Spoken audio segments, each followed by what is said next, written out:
My boss said it was just a kiss, but my husband found out the truth. The elevator dinged. My coffee trembled in my hand, its heat searing my palm. I froze, staring at my reflection in the polished metal doors.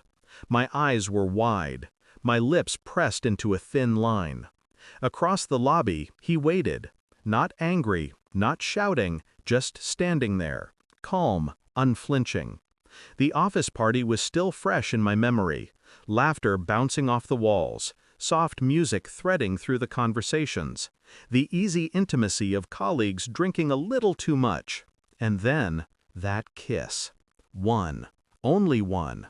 I had tried to convince myself it was nothing, a slip of reason, a mistake tucked in the haze of alcohol and dim lights. But he had found out. My husband's gaze cut through the crowd of my thoughts, sharp, precise, calculated. "I know," he said softly. No yelling, no dramatic storm of emotion, just a calm that felt more like judgment than anger could ever be. I wanted to speak, to laugh nervously, to tell him it wasn't what it looked like, but the words died in my throat. The next morning our kitchen was silent. The air tasted of coffee and quiet menace. He sat at the table, fingers drumming lightly on the ceramic mug. I tried to meet his eyes. He didn't respond. He just observed, as if he were studying a specimen under a microscope.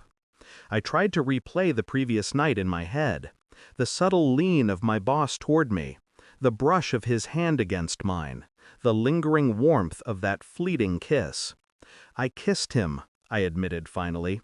The words were fragile, like glass under pressure. His hands stilled. He didn't flinch, didn't shout.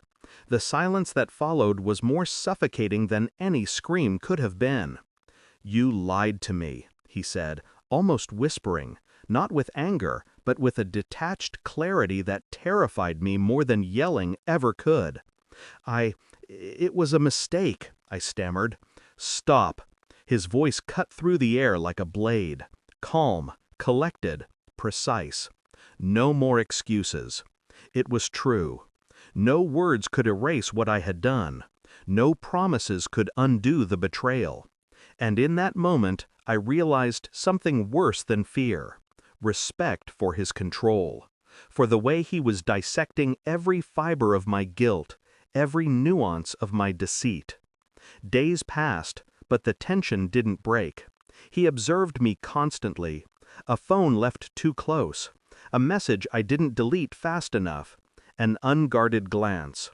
He never raised his voice, never stormed through the door.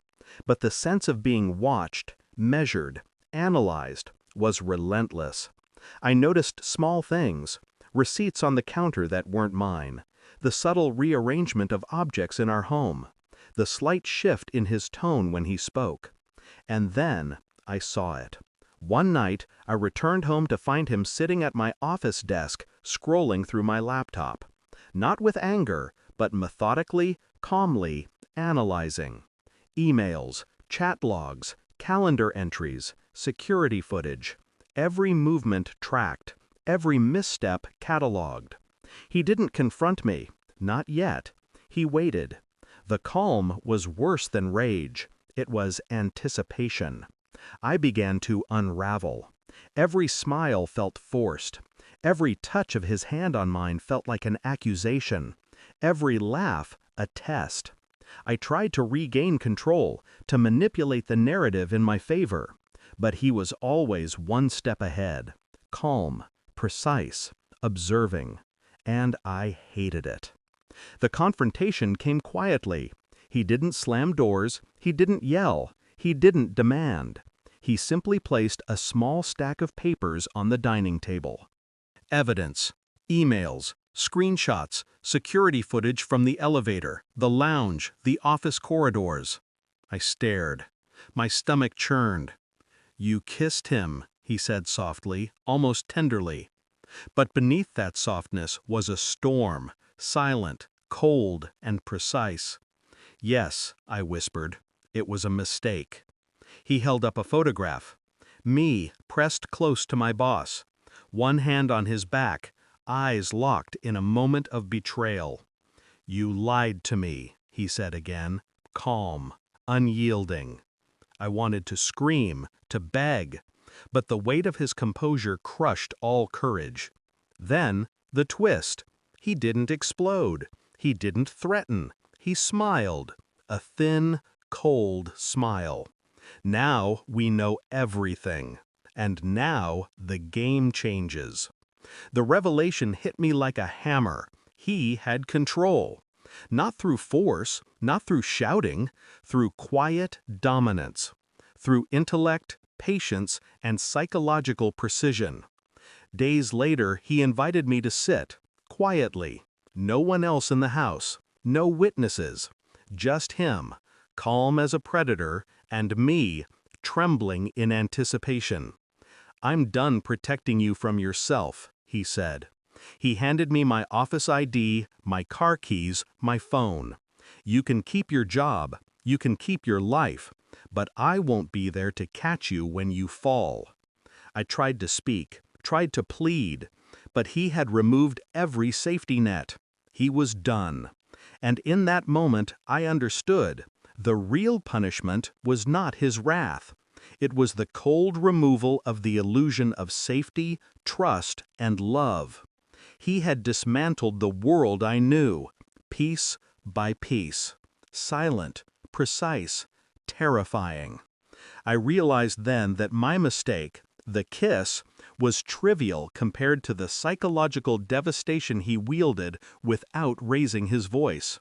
Weeks later, I walked into the office party alone. He did not call, did not text, did not appear at the door. And I understood fully, his power was in the absence, his victory in the calm. I reflected on love, betrayal, trust, and control, on the fragility of human relationships and the ease with which one can be dismantled. And I realized that the cold, calculated mind was far more dangerous than any display of rage. He had stripped me of illusions, of excuses, of hope for redemption. And in doing so, he had regained his freedom, his control, his clarity. I left the party early, silent, alone, bearing only the weight of my mistakes. And in the quiet, I understood something I would never forget.